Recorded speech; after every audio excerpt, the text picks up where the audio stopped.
best way to understand Latin American air power doctrine is to understand the threat spectrum of the region.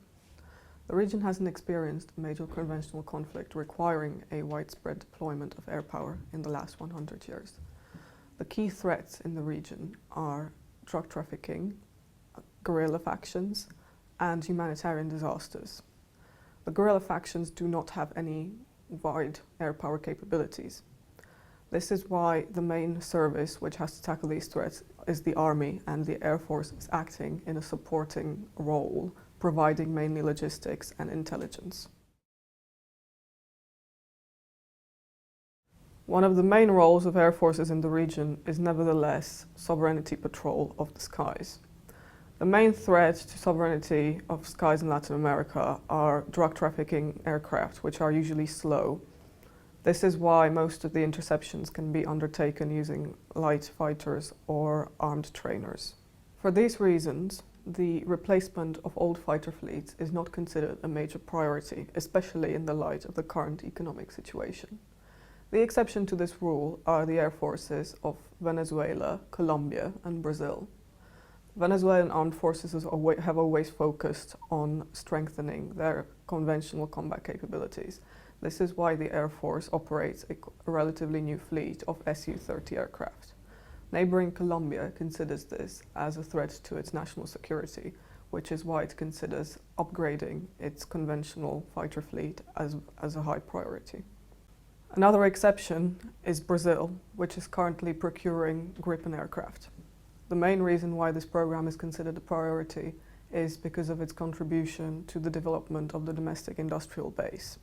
However, in terms of capabilities, the Gripens are not going to provide as much of a difference in comparison to Brazil's current fleet of AMXs, F5s, and Super Tucanos. The example of Colombia is showing another regional trend, which is sensitivity to the expansion of neighboring aerial combat capabilities.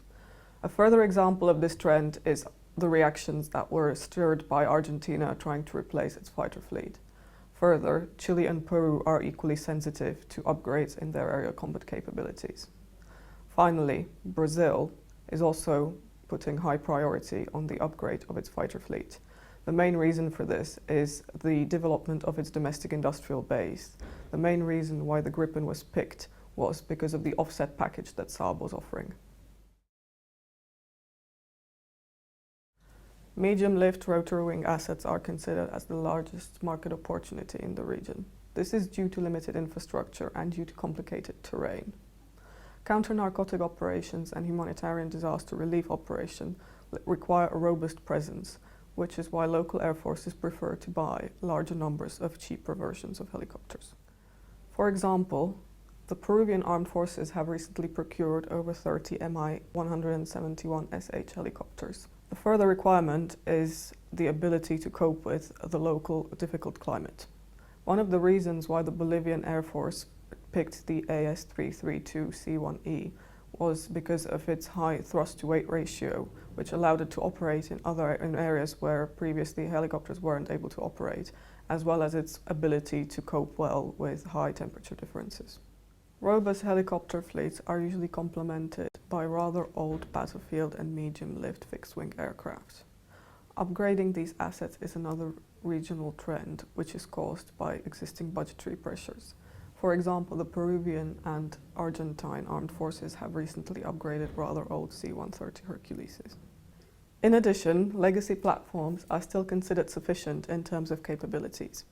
Old fleets are usually complemented by second-hand purchases of proven assets such as the C-130 and the C-212, as it was the case with the Uruguayan Air Force recently.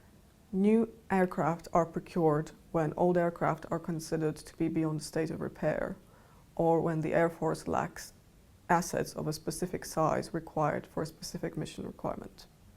This rationale stood behind the Peruvian Air Force's decision to procure the C-27J for El Niño logistics and search and rescue operations.